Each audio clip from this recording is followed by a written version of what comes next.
Hey guys, so longer video today because I'm finally talking about Hardy's newest album, The Mockingbird and the Crow. Baby, what you think about getting out of here? Get you out of this bar, girl, get to switching gear. I strongly recommend listening to the album before watching this video and leaving a comment with how your takes differed from mine. The first half of the album is good, classic Hardy songs. I'm partial to Eye in Country and Screen, and Wait in the Truck is a masterpiece that many people have talked about. Honestly, most of the songs are great. They're Hardy, of course they are. But I want to talk more about the overarching theme of the album as a whole. The real beauty of the album comes at the halfway point with the title track, The Mockingbird and the Crow. I'm a mockingbird, singing songs. Halfway through the title track, the tone shifts from Hardy's classic country with a bit of rock influence to a distinctly rock and metal sound. Even if that makes me the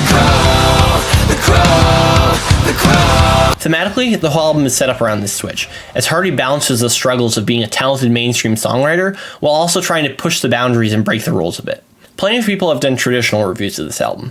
Personally, I agree with Overshore's review, but Grady Smith also has a good review of it. I'll link both of those. And while I agree with them for the most part, they both dance around an interconnectedness of the album that I want to dive into. As I listened through the album, I couldn't help but notice that this dark mirroring effect stretched further than just the imagery and the general music style. Of course, the first 8 tracks are country, then the title track followed by 8 rock songs. But the more I listened, the more I realized that each country song had a fairly direct link with a rock song in the back half of the album. I first noticed this with the first song of the album, Beer. All the crazy things we've been through in this drive on Sunday town. Jack had been out for a while, and the first thing I thought when I heard Beer was, wow, this is just Jack in a country style. But as I made my way through the album, weirdly, I found that I Ain't in the Country No More was a better fit. Both Beer and I Ain't in the Country are a fond look back at Hardy's life. Because despite Jack and Beer having very similar concepts, they have very different messages and different personalities for the type of alcohol they represent.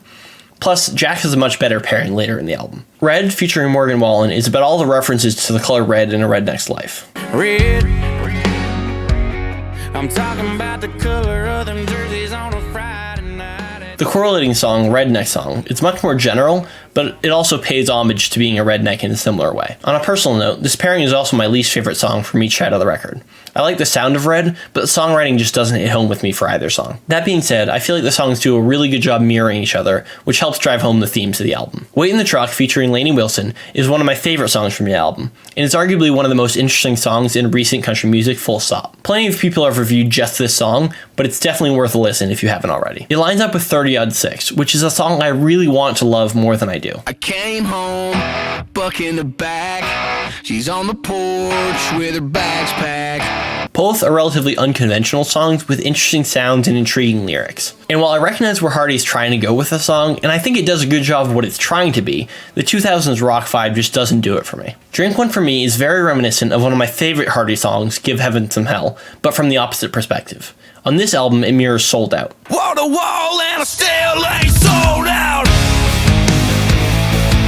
Both songs talk about not forgetting your roots and staying true to who you are. Sold Out identifies this journey through Hardy's rise to fame, while Drink One For Me is a friend who has passed, telling Hardy to keep doing what they love to do together and drink one for him. Lyrically, I love both of them, but between overplaying Sold Out when it first released, and Drink One For Me being overshadowed by other songs in Hardy's collection, I don't find myself going back to either of them very often. I wasn't super impressed with Eye in Country on my first listen, but it's a sweet, catchy song that I can't help going back to. In terms of the album, it really shines as a reference to the title track's criticism of record labels demanding that every release has a slow love song on it. There ain't no Eye in Country, but there's a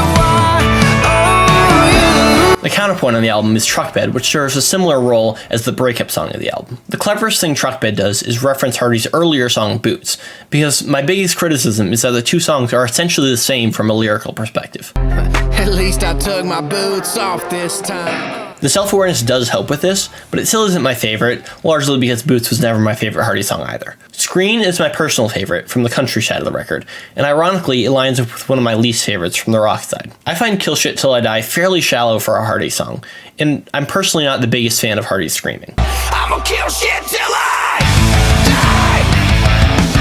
But I don't think it's a terrible song. I think the comparison really helps in my mind, because Screen is a very soft and nuanced take on social media culture. Meanwhile, Kill Shit Till I Die is a much angrier song, but with a similar message at its core. You won't find me strapped for backstrap, crying at that crashing ass.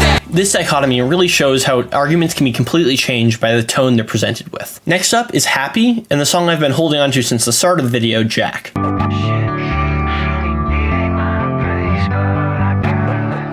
I know, I better have a really good reason why I didn't pair Beer with Jack, but this is genuinely one of my favorite pairings because of how unexpected it is. Like with both Jack and Beer, Happy is a song personifying happiness, the emotion.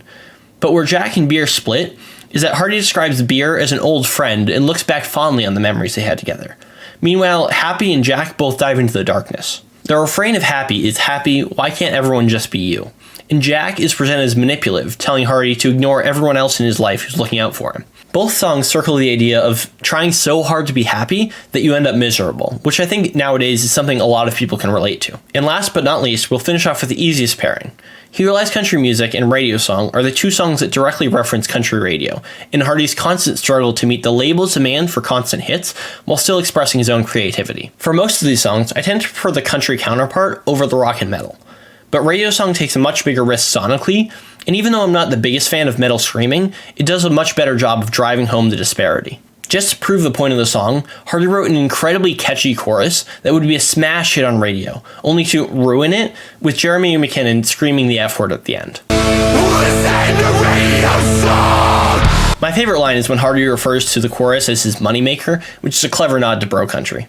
So bring that moneymaker back, baby, what you think about it? I think Here Lies Country Music is a great song too, but I just love what they did with Radio Song. And then of course wrapping it up is the titular song, The Mockingbird and the Crow, which mirrors itself and summarizes the rest of the themes of the album. What do you think? Is there an arrangement that fits better? Am I completely imagining this symmetry? Let me know in the comments, and thank you for watching.